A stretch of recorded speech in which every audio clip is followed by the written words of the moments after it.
Hi guys, my name is Lucia, and today I want to talk about our fantasy selves versus our real selves. This was something that I touched on in the video 6 makeup products that I have stopped buying. I will link that down below, but the conversation in the comment section of that video about fantasy selves was really interesting, and I wanted to dedicate a whole entire video on it. So before I explain what your fantasy self is, I will just say I did not make up this term. This is a minimalist term. If you look up fantasy self minimalism or even fantasy self, there are tons and tons of videos on them. I just wanted to throw my idea into the pond and spark a conversation here on my channel. What is your fantasy self? We all have a fantasy self. That's right, you watching, you have a fantasy self even if you don't know what that term is and you've never thought about it before.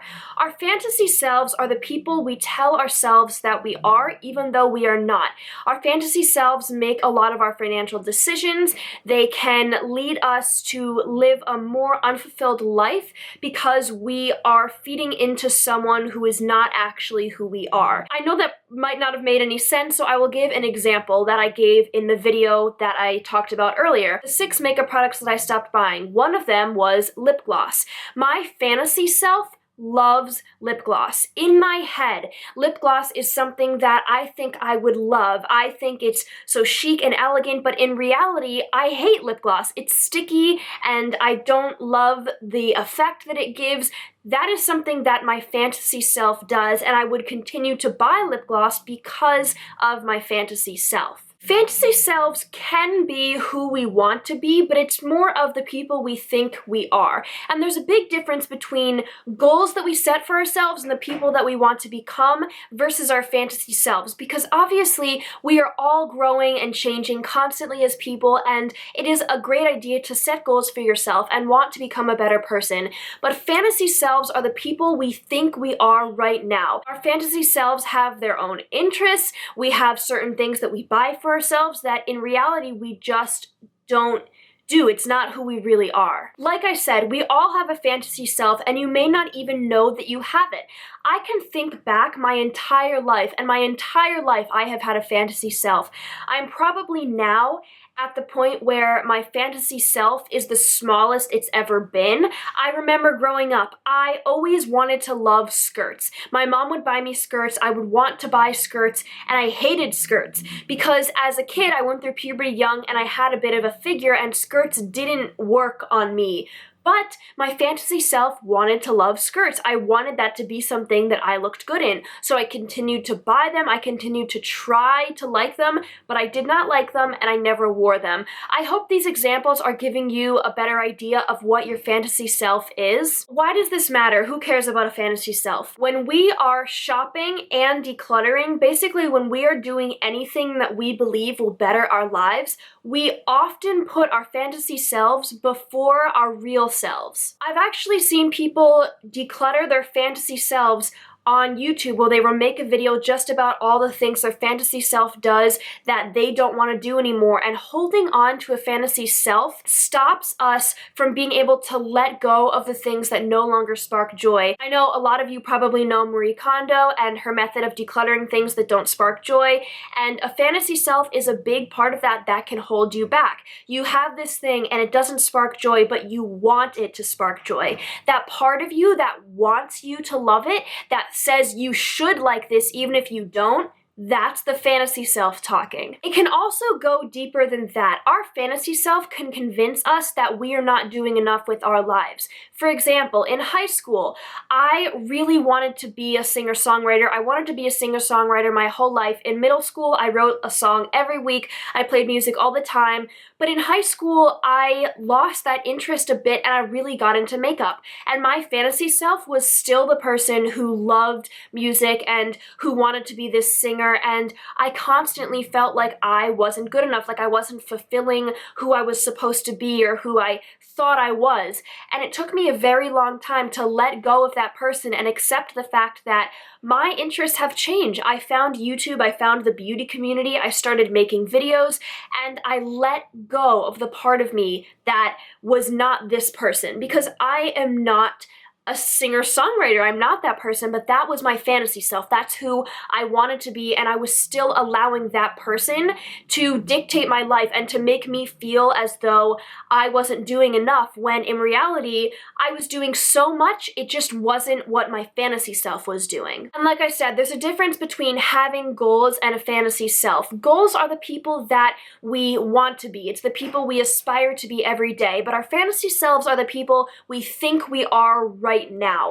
Right in this very moment, you have a person inside of you that you believe you are that you're not. And that's not to say that your life is a lie. Most of yourself is your real self, but we all have this person within us that we want to believe we have become, when in reality, we haven't. And there's nothing wrong with that. It can be really, really hard to accept the fact that you are not your fantasy self. It is really difficult to fully accept the person that you have become. But when you rid yourself of this fantasy self, you find so much happiness within the person that you already are. I'm going to link a very popular video about our fantasy self. It's by the YouTuber Janelle Cristina. I'm gonna read off of this because I was taking notes when I was watching Janelle's video, but Janelle explains that it is our dissatisfaction with who we are as people that makes us have this fantasy self. So we buy things in order to believe that we are the people who will fit those items. But doing things for your fantasy self, like Janelle explains, is really, really draining. And buying new things doesn't make you a new person. An example used in that video is buying workout clothes all the time because you want to work out more instead of actually going to the gym. So you're doing something that you believe will make you work out more, when in reality, you're just spending a bunch of money on these clothes that aren't making you go to the gym. It's not changing your lifestyle. Why is it so important to let go of our fantasy selves? I'm not 100% convinced that you can let go of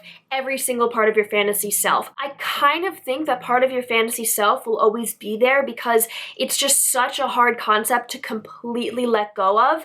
But when you are able to let go of your fantasy self, or you try your best to let go of your fantasy self, you are able to fully and completely embrace who you actually have become as a person, who you have worked your whole life in order to be. Yes, decluttering our fantasy selves benefits our wallets, because when you declutter the person you think you are, you will only spend money on things that you actually want and you will actually use, not what you think you will use. But this goes way deeper than finances. Like I said, you have spent a lifetime becoming the person you are today, and that person deserves to be celebrated. And if you are always hiding behind the person that you think you are, your true person that you have become doesn't get to come out. When you get rid of your fantasy self, your actual self is embraced. You embrace who you are and you're able to love yourself more for who you actually are, and not for this person you thought you were going to be or you thought you are. Perhaps once you declutter your fantasy self, you will find that maybe you don't love the person you actually are. Maybe your fantasy self eats really well, exercises a lot, has a ton of friends, puts themselves out there, but when you declutter that, maybe you'll find that you don't do the things that you wished you would do. And in that case, you can definitely make those goals, but until you are honest with yourself about who you actually are, you're never going to see that improvement. Living a life believing you are someone you're not is not a truthful life. And it will always leave you feeling dissatisfied and like you want more, because you are not becoming your fantasy self. You're not fulfilling the expectations of what you think you should be, because you're not that person. I would love to hear, who is your fantasy self? What does your fantasy self do? I think that for the most part, I have done a pretty good job of decluttering my fantasy self. It's never really been something that I've thought about in terms of this context, but just by becoming a more conscious consumer and understanding my style, also coming to college and kind of understanding what I want to do with my life, picking my major, having to split my time, because there's so many clubs and there's so many things that I want to do, but splitting my time into things that I actually truly love, that has really just allowed me, even without thinking about it, to declutter my fantasy self. So yeah, that is it for me. Again, would love to hear what you think of this and who your fantasy self is. Please give this video a thumbs up and subscribe, and I will see you guys very soon. Bye!